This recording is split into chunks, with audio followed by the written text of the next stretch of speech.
Students, इससे पहले जो मैंने वीडियो आपके साथ शेयर की that was about free energy change, ठीक है, जिसमें हमने डिस्कस किया what is free energy change, how we can write free energy change in terms of chemical potential, what is standard free energy change, what is the difference between free energy change and the standard free energy change।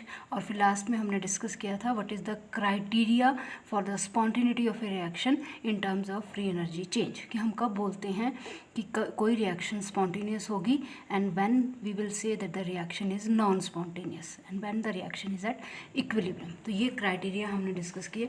अब जो next हमने discuss करना है उसी video की continuation में है, यहाँ भी हम फ्री एनर्जी चेंज के बारे में ही डिस्कस करेंगे, but here particularly for chemical equilibrium.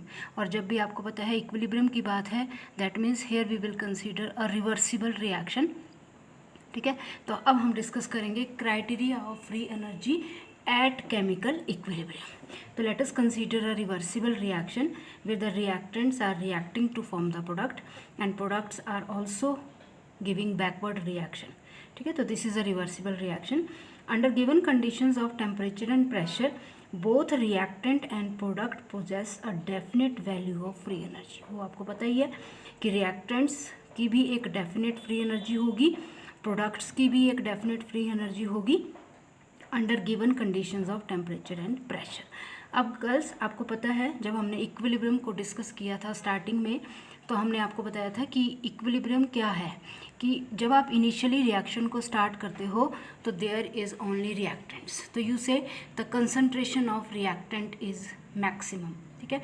But with time concentration of reactant decreases and that of product increases। इसको आप इस तरह से भी बोल सकते हो कि initially when the reaction is started reactant concentration is maximum but the product concentration is minimum, but with the advancement of time concentration of reactant decreases and that of product increases, right. और एक stage फिर ऐसी आती है जब reactant की concentration product की concentration के इक्वल हो जाती है और उस स्टेट को हम बोलते हैं कि equilibrium is established.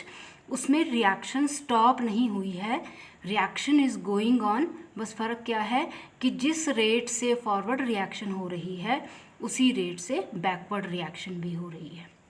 Concentration reactant और प्रोडक्ट की बराबर हो जाएगी तो हमें लगेगा कि रिएक्शन स्टॉप हुई है, but reaction has not stopped. जिस रेट से रिएक्टेंट कंबाइन करके प्रोडक्ट बनाएंगे उसी रेट से प्रोडक्ट भी वापस क्या बनाएंगे, रिएक्टेंट, तो कंसंट्रेशन क्या हो जाएगी, बराबर। तो इसको भी हम उसी सेंस में बोलेंगे। अब हम इसको फ्री एनर्जी के टर्म में बोलेंगे और हम ये बोलेंगे कि at the start of the reaction concentration of reactant is maximum, तो that means free energy associated with them is also maximum, क्योंकि कंसंट्रेशन रिएक्टेंट की मैक्सिमम होती है एट द स्टार्ट, तो वी कैन से तो जो उनके पास फ्री एनर्जी एसोसिएटेड होगी वो भी क्या होगी, मैक्सिमम। उसके बाद concentration of product is minimum at the start, ठीक है, the concentration of product is minimum, तो we will say the free energy of product is also minimum. तो जब रिएक्शन स्टार्ट होती है तो फ्री एनर्जी के टर्म में हम इसको इस तरह से बोलेंगे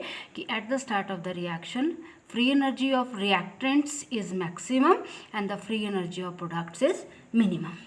As the reaction proceeds, concentration of reactant decreases and that of product increases. So we can say as reaction proceeds, free energy of reactants decreases and that of product increases. And at equilibrium, concentration of reactants and products become constant. तो free energy भी क्या हो जाएगी, constant. There is no change in free energy. तो आप क्या बोलते हो, इसको आप इस तरह से देखो। अब अगर आप इसको ग्राफ के फॉर्म में देखते हो तो आप क्या बोलोगे कि graph is plotted between free energy versus time. Initially concentration of reactant is maximum, तो free energy of reactant is maximum. Initially concentration of product is minimum, तो free energy of product is minimum और zero.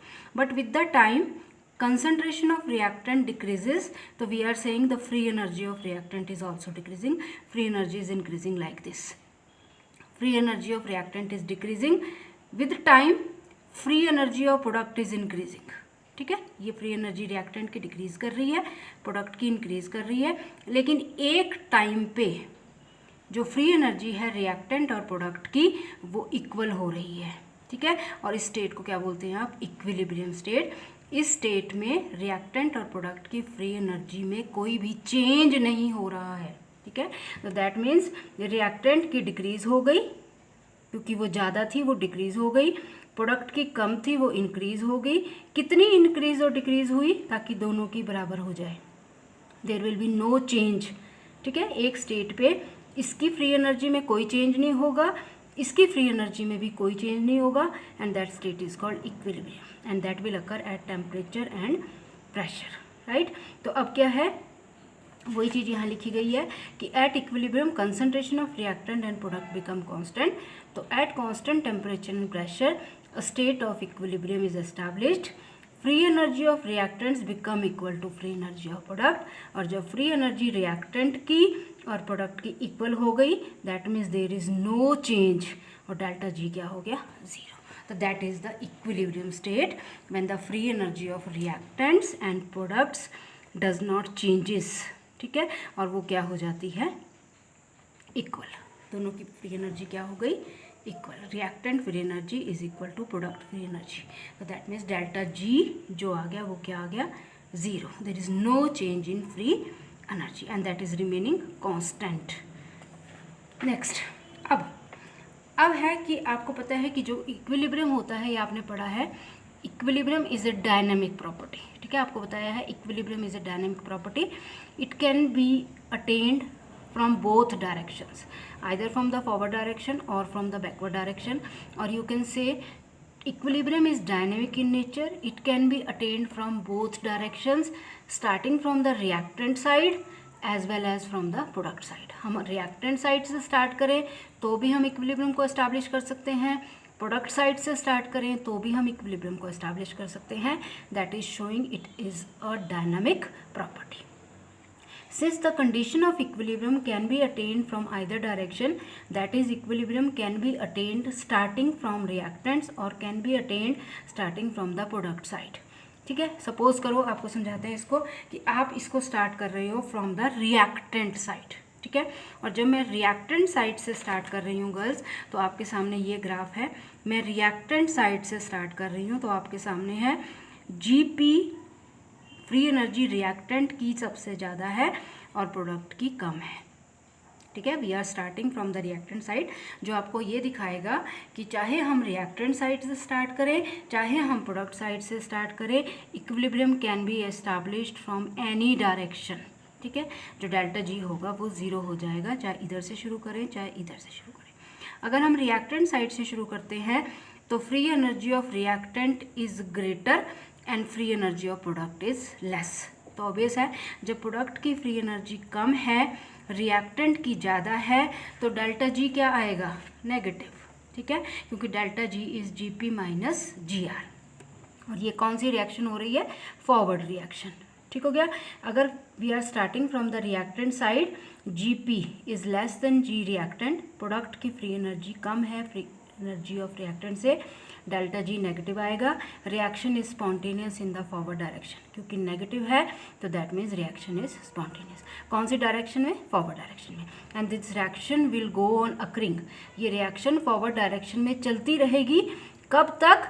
जब तक दोनों की free energy same ना हो जाए. That is equilibrium. ठीक है. ये रिएक्शन विल गो ऑन, और ये कब तक चलती रहेगी? जब तक कि दोनों की फ्री एनर्जी इक्वल ना हो जाए. कि रिएक्टेंट की ज़्यादा थी वो कम होती जाएगी, प्रोडक्ट की कम थी वो ज़्यादा होती जाएगी. एक स्टेट पे दोनों के बराबर हो जाएगी, डेल्टा जी जीरो हो जाएगा. Reaction is spontaneous in the forward direction. ठीक है. डेल्टा जी इज़ नेगेटिव, तो रिएक्शन इज फॉरवर्ड डायरेक्शन में स्पॉन्टेनियस. इसी को अगर आप प्रोडक्ट साइड से करते हो गर्ल्स, तो आपको पता है if we start from the product side. अब अगर मैं प्रोडक्ट साइड से स्टार्ट करती हूँ तो आपको अगेन पता है, ठीक है, प्रोडक्ट की आपकी रिएक्टेंट की पहले ज़्यादा थी, प्रोडक्ट की कम थी. तो प्रोडक्ट की अगर मैं प्रोडक्ट साइड से स्टार्ट किया तो मेरे पास क्या आई? Again we start from the product side, reactant free energy is less than the product. ठीक है. तो अब रिएक्टेंट की फ्री एनर्जी कम है और प्रोडक्ट की ज़्यादा है. अगर मैं स्टार्ट करती हूँ कहाँ से? प्रोडक्ट साइड से. तो ऑब्वियसली अगेन क्या आ गया आपके पास, डेल्टा जी नेगेटिव आ गई। रिएक्शन कौन सी डायरेक्शन में जा रही है, अब बैकवर्ड डायरेक्शन में, ठीक है। मतलब क्या है, अब रिएक्शन ऐसे आ रही है, ठीक है।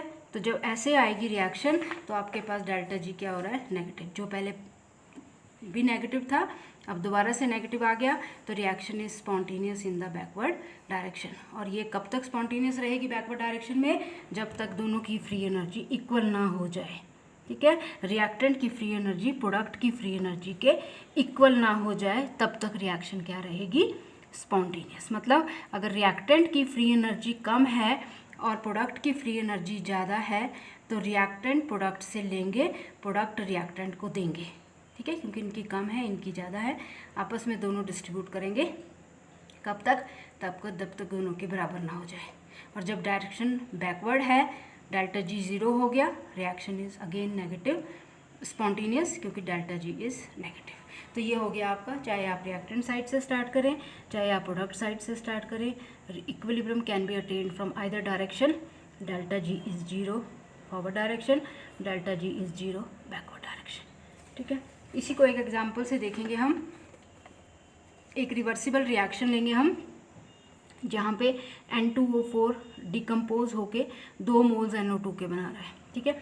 गर्ल्स, अगर आप इस रिएक्शन को देखो तो आप ये देखते हो कि इसका जो स्टैंडर्ड फ्री एनर्जी चेंज है दैट इज़ प्लस 5.40। और एकदम से आपके दिमाग में ये आएगा कि ये रिएक्शन, क्योंकि इसका standard free energy change plus में आ रहा है, तो this reaction should be non spontaneous in the forward direction. It should be non spontaneous in the forward direction, ये आएगा आपके दिमाग में। और जब फॉरवर्ड में ये नॉन स्पॉन्टेनियस होगी तो इसका मतलब बैकवर्ड में, ठीक है, बैकवर्ड में सेम फ्री एनर्जी चेंज होगा, लेकिन वो काय में हो जाएगा फिर माइनस में। फॉरवर्ड में अगर प्लस में है तो बैकवर्ड में वही चेंज माइनस में हो जाएगा। तो आपके दिमाग में एकदम से आएगा कि forward reaction is non spontaneous but backward reaction is spontaneous, ठीक है। सबके दिमाग में यही आएगा कि forward reaction is non spontaneous because delta G not is positive, but backward reaction, इसी रिएक्शन की बैकवर्ड मीन्स जब ये दोनों कंबाइन होके ये बनाएगा, वो क्या आएगी, स्पॉन्टेनियस, क्योंकि जो फॉरवर्ड में पॉजिटिव है वो बैकवर्ड में नेगेटिव हो जाएगा। लेकिन दिस इंटरप्रिटेशन इज इनकरेक्ट।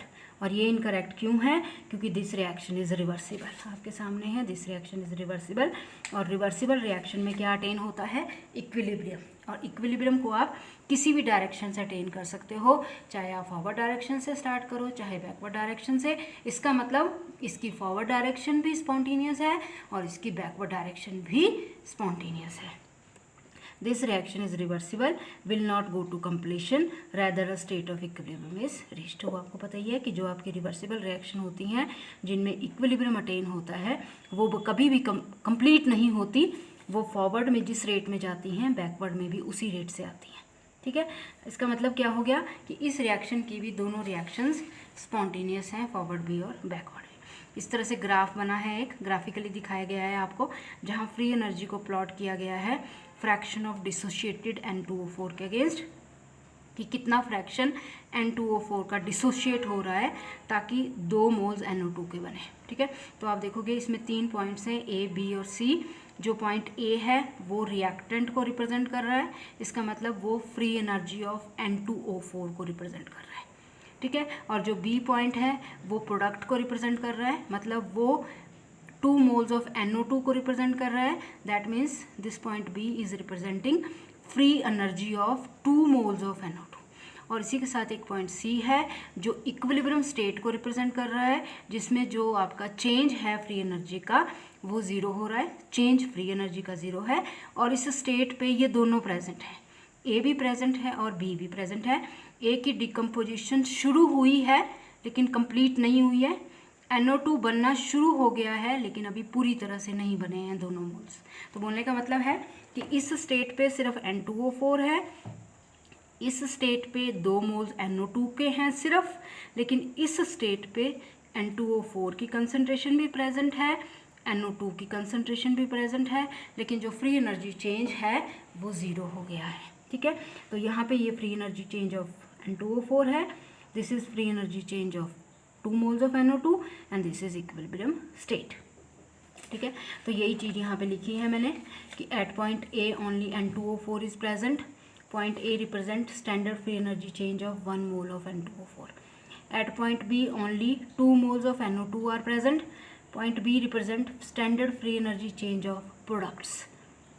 और at point C, equilibrium state दोनों प्रेजेंट है वहाँ पे. 16.6% N2O4 भी प्रेजेंट है, मतलब अभी पूरी तरह से वो डिसोसिएट नहीं हुआ है. और NO2 भी अभी पूरी तरह से नहीं, 100% नहीं बना है. अभी उसकी सिर्फ परसेंटेज कितनी है, 83.40%. 100 कहाँ बना ये, पूरा 100 कहाँ है, ये यहाँ. पूरा 100 N2O4 कहाँ है, यहाँ. लेकिन इस पॉइंट पे इसकी भी कुछ कंसंट्रेशन है और इसकी भी कुछ कंसंट्रेशन है. ठीक है, तो ये हो गया. लेकिन इस पॉइंट पे जो स्टैंडर्ड फ्री एनर्जी का चेंज है वो क्या है, 0. ठीक है, तो वो आपको पता ही है कि ये स्टेट इक्विलिब्रियम स्टेट है. इस स्टेट में इसकी डिक्रीज़ कर रही है. ठीक है, रिएक्टेंट की फ्री एनर्जी डिक्रीज़ कर रही है और प्रोडक्ट की फ्री एनर्जी इंक्रीज़ कर रही है. ठीक है, रिएक्टेंट की डिक्रीज़, प्रोडक्ट की इंक्रीज़, और इस स्टेट पे वो इक्वल है. There is no change. मतलब free energy of reactant decrease होके इतनी हो गई जितनी फ्री एनर्जी ऑफ प्रोडक्ट है. There is no change. तो ये हो गया आपका डेल्टा जी नॉट 0. अब आपको पता है G of product minus G of reactant जो होता है डेल्टा जी होता है. G naught of product point B को रिप्रेजेंट कर रहा है, G naught of reactant point A को रिप्रेजेंट कर रहा है, और जो फ्री एनर्जी चेंज है वो कितना है, 5.40 किलो जूल. वो आपको पहले ही बताया था रिएक्शन में. ठीक है, तो ये देखो यहाँ दिखाया है point B delta G naught B minus delta G naught A, delta G जो होता है. ठीक है, प्रोडक्ट माइनस रिएक्टेंट, कितना फ्री एनर्जी चेंज है, प्लस 5.40. ठीक है, ये ग्राफिकली दिखाया है आपको इधर कि इन दोनों में जो फ्री एनर्जी का चेंज है दैट इज़ प्लस 5.40. ठीक है, लेकिन क्या हो रहा है कि जब ए सी में कन्वर्ट हो रहा है, क्योंकि बी में तो वो बाद में जाएगा, पहले ए सी में जाएगा. तो ए जब इक्विलिब्रियम स्टेट सी में जा रहा है तो there is decrease in free energy by 0.84. ठीक है, तो बोलने का मतलब है कि जब मैं इक्विलिब्रियम को अटेन कर रही हूँ आइदर फ्रॉम ए और from B. Suppose I am attaining the equilibrium from point A it is reactant, तो decrease in free energy is 0.84. तो that means minus, decrease means minus. तो जब ए सी में convert हो रहा है, when the equilibrium is attained from reactant side the free energy decreases and that is 0.84 minus. तो minus free energy means equilibrium जब attain हो रहा है फॉरवर्ड डायरेक्शन में तो आपकी जो रिएक्शन है दैट इज स्पॉन्टेनियस. उसी को अगर आप यहाँ से शुरू करते हैं, 2 मोल से स्टार्ट करते हो आप, प्रोडक्ट साइड से जब सी बनता है तो वही बात है कि equilibrium can be attained either from A और फ्रॉम बी. पहले मैंने ए से अटेन किया तो मैंने फ्री एनर्जी को डिक्रीज़ किया, वो आपके सामने है. ये ए की फ्री एनर्जी है, ये सी की फ्री एनर्जी है, और ये बोला गया है कि इट इज़ 0.84 लेस सी की. जब बी साइड से अटेन हो रहा है इक्विलिब्रियम तो आपके पास जो चेंज आ रहा है फ्री एनर्जी में, क्योंकि ये अगर पॉजिटिव में है, ए जब बी में कन्वर्ट हो रहा है, तो बी जब सी में होगा तो ये काय में आ जाएगा, माइनस में, क्योंकि फ्री एनर्जी क्या कर रही है, डिक्रीज. तो ये आ गया माइनस 5.40. तो ये आएगा आपका change in free energy when 2 moles of NO2 changes into equilibrium mixture that is point C. Standard free energy change आ जाएगा माइनस 5.40 प्लस माइनस 0.84. ठीक है, क्योंकि जो चीज़ यहाँ पे अगर इंक्रीज था तो जब इधर से आएंगे तो वो डिक्रीज है, तो ये माइनस में आ जाएगा, ये भी माइनस में है. ठीक है, तो ये हो गया आपका 0. डेल्टा जी नॉट आया माइनस 6.24.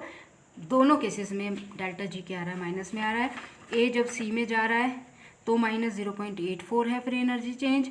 जब बी सी में जा रहा है तो माइनस 6.24 किलो जूल है फ्री एनर्जी चेंज. मतलब क्या है कि इक्विलिब्रियम चाहे आप रिएक्टेंट साइड से दो चाहे प्रोडक्ट साइड से दो, that is always showing delta G naught negative.